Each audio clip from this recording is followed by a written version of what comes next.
I almost tossed it in the trash. Right when I was about to clear out the backyard, I paused. You won't believe it, but that little thing I wrote off as a weed secretly saved my flock of chickens and changed my entire garden. I thought I was wasting time and space, but the truth is, I nearly destroyed a secret that provided me free food every single day. Watching the chickens peck around it, seeing yolks richer and more golden than ever, I could hardly believe my eyes. It was all hiding in a tiny overlooked corner. At this stage, a lot of people start blaming themselves. Maybe I'm not a good grower. Maybe I need better fertilizer. Or maybe I just need more input and more money. But if you look closely at the pattern, the problem has never been just technique or effort. It is the system itself. Picture an ordinary scene, early morning, boots wet with dew, or after a rain, some corner of the yard growing wild along the fence. Near the chicken coop, or at the edge of a path, places where nothing should be growing. That is how depletion hides. It is not just empty store shelves or rising prices. It is also in our warped perceptions. Modern agriculture doesn't just consume soil. It drains our memory and intuition. I learned this lesson in the humblest way. Not from workshops, salespeople, or charts. Once you understand it, you see the real crisis. It is not just about chickens. It is about our dependence on the supply chain. We let the market define nutrition, labels define truth, and chemical management decide whether the land can sustain itself. The trap of modern agriculture is simple. Destroy the living system first. Then, sell you the fragments that nature once provided for free. Repeated tilling burns up soil mycelium. Soluble fertilizers force plants to react fast, but weaken their long-term resilience. Herbicides remove diverse plants, then sell you supplements, as if they could fully replace nutrients that nature once delivered. If you study healthy soil, you see real living soil is loose and fragile, and it smells like a forest after rain. Mycelium moves carbon, bacteria cycle minerals. Plants trade sugars and nutrients through their roots. Under chemical management, the land becomes sluggish and tired, turning to dust when dry. The logic sold to you is straightforward. Till the soil, feed it with synthetic fertilizer. Spray herbicides to kill weeds, even if they once provided minerals, shade, or insect habitat. So many self-reliant farmers start blaming themselves. Am I not disciplined enough? Do I need more expensive fertilizer and feed? But chickens surviving doesn't mean they thrive. You'll notice fragile feathers, flocks crowding a single feeder, pale yolks. Yet a single weed rich in omega fatty acids, vitamins, and trace minerals makes yolks more golden and chickens healthier after pecking it. This isn't a trick. It is proof. Nutrition should never rely solely on factories. Gardeners are misled the same way. Buy bagged soil, follow a strict feeding schedule, kill everything else. Bagged soil temporarily supports roots, but has no biological activity.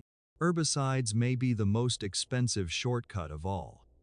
They erase not just weeds, but cover root channels, beneficial flowers, and forage for drought periods. Nutrient deficiency is often not a mineral shortage.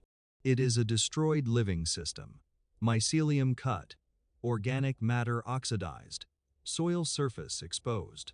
That is why unassuming self-seeding plants matter. Purslane, tender amaranth leaves, corner weeds. They're packed with water, protein, minerals, and medicinal compounds, more vibrant than many pricey additives. Chickens benefit immediately, and the land and ecosystem begin self-repair. You can achieve huge impact at minimal cost. A sheet of cardboard over bare soil lets rain infiltrate, brings earthworms, builds mycelial networks, and bacteria soften hard dirt. Wood, leaves, kitchen scraps, pruned branches. They're not trash. They're future fertility and water storage. Cover, recycle, dig less. Let the system work. This is ecological leverage. Ecological leverage is counterintuitive. It doesn't cater to your control urges. You set up materials and step back. Dig less, cover more, move less, recycle more. Feed plants less directly. Focus on the underground exchange system. The less bare soil, the less your input. As the system generates fertility, stores water, resists pests, and maintains rhythm on its own. Even small, ordinary scenes show the effect. Shaded soil stays cool while paths crack under sun. Tomatoes near buried wood handle heat waves better. Compost under dry leaves turns sweet. The chicken coop is no longer a burden. Carbon-rich bedding becomes future soil. Kitchen scraps, leaves, pruned branches, all assets. Shift your perspective, manage differently, cut costs. These small choices build resilience over time, repeated weekly, turning waste into resources. Reducing reliance on expensive supplies. You don't need to overhaul the entire land at once. Start with one bed, one tree, one corner of the chicken coop. Watch changes after rain, where insects gather. Soil under cover smells richer. Comparison beats debate. The land quietly tells you recovery begins when disturbances stop.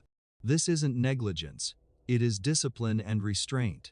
Life builds soil through layering, shading, decomposition, and cycling. Not by stripping everything to bare dirt. A farm taught as a machine, once treated as a living community, generates added benefits you didn't buy. More edge feed, greener leaves, cooler roots. Less runoff after storms, less panic during drought. When money is tight, this matters most. Low-cost actions turn waste into assets. Reducing dependence on expensive inputs. Once you grasp the principle, the coop, garden, and trees are no longer separate. Leaves become bedding, bedding becomes compost, and compost grows feed. Chickens turn plants and insects into food. One small step triggers the whole land to respond. That is leverage. Do one thing, let multiple effects unfold automatically. So before buying another input, look at what is piling up on your land. Cardboard, corner piles, prunings, melon rinds, cabbage leaves, and chicken bedding. They may be the keys your system has been waiting for. Once you start seeing workers, instead of clutter, you're close to turning leftover life into real value. The real reward isn't just better eggs, weeds becoming feed, or slightly lower bills. It is the security you feel when the supply chain falters and prices spike. You don't rely on shelves, you have land, seeds, and scraps supporting you, and overlooked plants supporting you. That is dignity. Food sovereignty stops being abstract. You don't beg a broken system for your next meal. Steadiness in your chest, calm during price swings, and peace without hoarding. Kids learn food begins on the land, not on a shelf. Start building resilience from scraps, leaves, and neglected plants. In fragile times, the strongest people aren't the richest. They're the ones rebuilding living systems. Keep soil covered, grow edible crops, and turn surplus into reserves. Feed animals from what the land naturally provides. 1 square foot can do 5 times the work without spending extra. Growing food is political, a family defense, and economic resistance. A refusal to let basic needs be dictated by distant failures. Every bed, saved seed, chicken, or stored item is a step toward household food sovereignty. This isn't a one-off self-sufficiency fantasy. It is leverage. A corner herb patch, a leafy nook, a pile of compost, or a storage bed. The habit of turning waste into resources. Crises are impolite. Resilience starts with daily habits and small systems, erupting in major impact when it is finally needed. Treasure isn't just plants. It is recognizing abundance where industrial thinking sees trouble. Harvest nutrients from places others call a hassle. Next shortage, price spike, or supply shock. What do you want your first truly reliable food to be? From your own land, backyard, or storage?